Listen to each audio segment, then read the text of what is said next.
In the coming week, Russian President Vladimir Putin holds his annual press conference, and French President Emmanuel Macron holds a global climate summit in Paris. It's December 7th, 2017, and time for The World Next Week.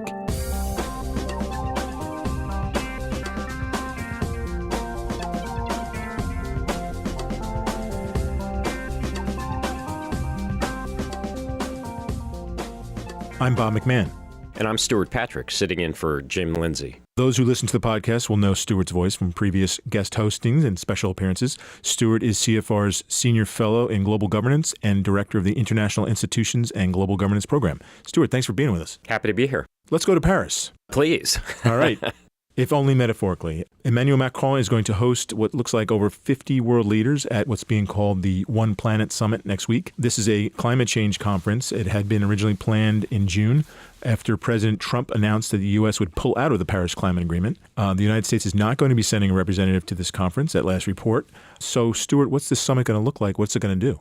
Well, I think it's mostly going to be a pep rally for the Paris Agreement. This is coming about 2 years after the Paris Accord, which obviously the United States signed. And then, as you said, President Trump pulled the United States out of in his Rose Garden press conference in early June. Immediately after that, in a statement and appearance that went viral, President Macron said that appealed to citizens everywhere, but particularly in France, but all around the world as well, to make the planet great again. And that became a very fast trending hashtag. And this is, I think... And he's kept the lines open to Trump as well. I mean, he had the president come over for Bastille Absolutely. Day, and they seem to have a decent rapport. No, they definitely do have a decent rapport. And there are certain areas in terms of some aspects of their views on economics that they actually see eye to eye on. And I think that he is holding out, Macron is holding out the possibility that at some stage that what was a decision that was highly debated within the administration, that conceivably Trump could come around in the future. He doesn't want to go out of his way to alienate the American president. But at the same time, he's making it clear that the show is going on. And so what we're going to see in Paris, basically, is the Élysée, the French presidential, the equivalent of the White House in a sense, is saying that we should anticipate at least 10 big deliverables of some sort in terms of big policy announcements. But the crowd is going to be smaller than a UN General Assembly opening session where you have 190 leaders, either heads of state and government or foreign ministers. It'll probably be smaller than that, somewhere around 50 world leaders. But they include some important ones. And just in terms of heads of government, Theresa May in Britain, Mariano Rajoy of Spain. But in addition, Antonio Guterres, who's the UN Secretary General, Jim Yong Kim, of course, the president of the World Bank, is going to be there. But in addition, the way that Macron is structuring this is with the recognition that, look, even if the United States isn't on board, many other countries are. But in addition, so much of the progress towards the Paris targets is going to depend on, in a lot of cases, subnational actors and also civil society and obviously private corporations. Well, we saw that a little bit at the meeting that took place last month, right, in Bonn, where you had actually U.S.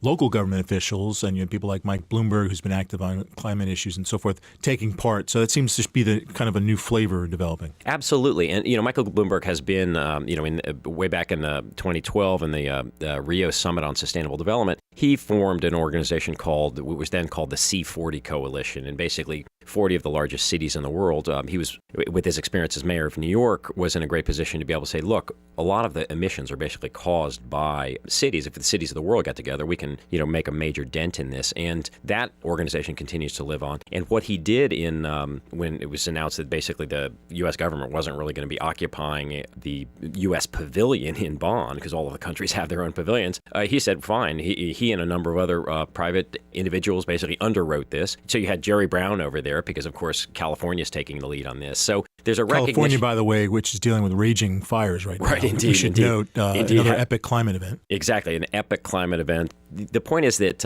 in addition to national leaders, there are going to be a bunch of subnational leaders. There also are going to be a lot of celebrities, which is no big surprise. You've had people like Leonardo DiCaprio, who said he's going to be there, and former Governor Arnold Schwarzenegger. In addition, Bill Gates is going to be there and throwing his influence and presumably some money behind this effort to try to fight climate change. There's a bigger lesson here, though, as well, or bigger question here, which is about global leadership.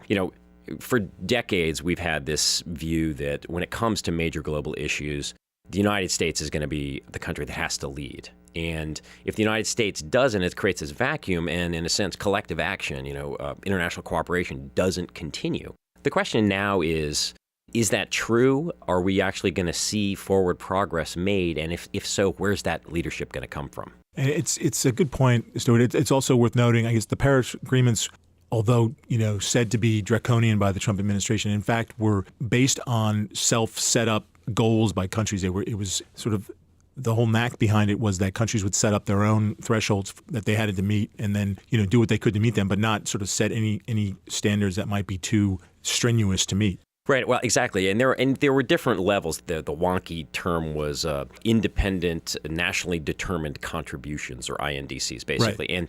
And the reason that it was set up like that, as opposed to trying to come up with a treaty that was to be a successor to the Kyoto Protocol, was in part because there was a recognition that, look, we're not going to be able to get anything through the U.S. Senate. It's an actual treaty, a binding treaty. And also there still are big divisions between countries that consider themselves developing countries versus developed countries in terms of. But so the idea was, look, everybody come to the table with what they're going to do to try to reduce the emissions in their country and move towards clean energy technologies, et cetera. And the contributions and what was promised are significant. Unfortunately, it's only about a third of the emissions reductions that are actually required to keep within what the Intergovernmental Panel on Climate Change considers a safe zone. It's also interesting that in the absence of American leadership, although U.S. is still largely on target to meet many of its commitments, in part because of the leadership of states and cities and also private sector corporations realizing and that market forces too. Right, exactly. Market forces. This is good business. Also, in corporate planning, they can't just say, "Oh, well, Donald Trump has let us off the hook." They have to take the long view and say, "Look, regulation is coming down the pike, whether it's cap and trade or other types of things." So we're actually going to start to move in that direction. But internationally, it has to be said, even though the Chinese will not be there in any major way in Paris for this particular, as I said, sort of a hortatory pep rally, if you will, they are moving ahead very, very strongly in meeting their commitments to basically cap the growth in their emissions by 2030. And they're moving really, really rapidly ahead in issues of clean technology, not least electric vehicles. And I think that they see this as an opportunity, or at least under Xi Jinping as a major economic opportunity to seize the lead in an area where the United States and others could, in principle, be leading innovation. No, it's a really good point. And we just saw a report this past week that the head of Ford Motor Company was saying China is where it's at in terms of the auto market going forward and electric cars. It is all happening in China. So you can't raise that point enough because of the impact it's going to have, not only in the auto industry, but on carbon emissions and all other knock-on effects. So, Bob, let's move on to another event that's slated to happen next week, and that is in Moscow in the Kremlin. Russian President Vladimir Putin is slated to deliver his big press conference, often a marathon event that goes a few hours. He's just publicly announced that he's going to seek a fourth term as the country's president this coming March. And those presidential terms are now 6 years, not just 4 years. So he's going to have quite a run if he wins this 6-year term. If he does, his 24-year tenure as the leader of the Russian government will be the longest since Joseph Stalin's 29 years. With the upcoming elections in Russia next March in mind, what do you think we can expect at this public appearance? That's a good question, Stuart. I mean, Putin is really a person of the moment on the world stage, and there's a great deal for him to talk about. Things that he can tout, but also things he can complain about. Let's talk about touting. He's already signaling a bit of a victory lap for Russia in terms of Syria policy. He said we've beaten ISIS. Russia played a big role there, and Russia's role in Syria marked its sort of reemergence not only in the Middle East but on the world stage in a number of ways. And so there's a great deal of importance in terms of Russia being able to consider itself a powerful world actor, and so Putin is very mindful of that. He's going to tout that. And we should also note, by the way, that he remains extremely popular. A lot of reputable figures, polling figures show him at about 80%. Now, you could also attribute that to the ways he's quashed dissent, and there's really no other major actor on the stage who comes anywhere close and won't come close in the presidential elections. But be that as it may, he's got the ability to tout Russia's role as sort of an influencer in all sorts of ways. But he's also, I'm sure, going to make no secret about Russia's displeasure with ongoing sanctions against it, over the seizure of Crimea and policy in Ukraine more generally, about Russia's getting a severe lashing by the International Olympic Committee over doping. That's right. And that decision, they're allowed. Is it true? The athletes will be allowed to compete, but they can't do it under the Russian flag. That's Will correct. That be? That's correct. Okay. It's a real blow to national pride. I mean, first of all, they hosted the Sochi Olympics, right? Exactly. And yet the reports that were accepted by IOC was that they were running an elaborate doping scheme to allow to make their athletes more competitive and win a number of medals, and they've had a number of them taken away. So you're going to have the Sochi the Olympics coming up in South Korea, kick off with some medal awarding to other athletes who were runners up and so forth in certain events in the Winter Olympics. So a real blow to the Russians. He will signal that, certainly. Russia has also recently designated a number of media, U.S. media included, as foreign agents, meaning entities that rely on funding from foreign entities. And this includes Voice of America and Radio Free Europe and their various affiliates. And this is a way of Russia saying, we're not going to be kicked around. The same step was taken recently, or what seemed to be a similar step was made recently by the U.S. government against Russia Today, RT, just so basically raising the awareness that this is an organization that's not to be considered among independent media like, say, CNN or BBC or whatever, but in fact is a foreign agent that should be watched as a propaganda, but not necessarily restraining its ability to report or do what it wants to do. I think Russia is being watched closely for what it does next, and the expectation is it's going to repress the ability of these organizations to report and also censor what they post online and so forth. So again, this is another kind of wary signal, and it's somewhat ironic, perhaps, the vehicle of a long press conference will be able to hear what President Putin has to say about his opinion of the press, and he tends to like to browbeat them, but also tease them on occasion at this particular annual event. And so it'll really be a sense to get a chance to see how Putin is regarding not only Russia but himself and sort of his next 6 years, which is seen as preordained. One other thing to note is that this would be, at the end of that term, would be the end of his constitutional ability to lead Russia in that role as president. It's not clear whether they might come up with some other guys for him to serve. Right, exactly, or some alteration of the Constitution. It's interesting that he has an opponent or someone who would like to run against him in the form of Alexei Navalny, and who's been a major campaigner against corruption, and from reports appears to have a pretty strong ground game in terms of setting up offices. He's one of the few, I Russia. think, that has a nationwide ground game, as you say, in terms of he's got organizers all across the country. But it's interesting that, the Russian government appears to be putting roadblocks in the way of him actually being able to campaign, but in the form of, from what I gather, what Navalny considers sort of trumped up criminal charges of different sorts. But it's astonishing, really, Putin's ability to maintain his popularity and his approval rating, given that Russia has really been hit by a real decline in obviously fossil fuel prices, and then also and the declining value of the ruble, which obviously increases costs of all sorts of imported goods that Russians continue to depend upon. And yet it doesn't seem like he's paying a political price.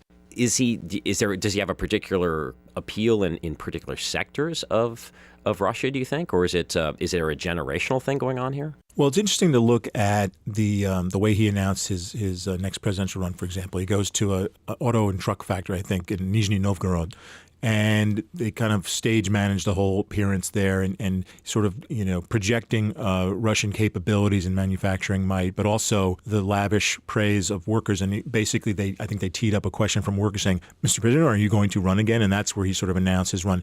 He has become very effective at stage managing the news. Many Russians rely on television for their news, and he has been very skillful at lining up allies, every level of government, in the business community, and in all important sectors. And there's a bit of what they call crony capitalism involved here that he has been very skillful at managing, as well as managing Russia's ability to affect international events. And this gets into a whole other area, what I was mentioning before about its ability to sort of project itself on the world stage. That appeals to Russians. They like to have Russia, sort of at the table at big events and also showing its influence. This harkens back to its, obviously, during the Soviet period when it was one of two superpowers. And even with these other signals that you were mentioning in terms of weakening on the economic level, certainly energy prices, fossil fuel prices going down, Russia is still able to sort of play a somewhat weakening hand effectively, and the people respond to that. It's really remarkable to, in the case of Syria, where in a sense, the United States, when it comes to actually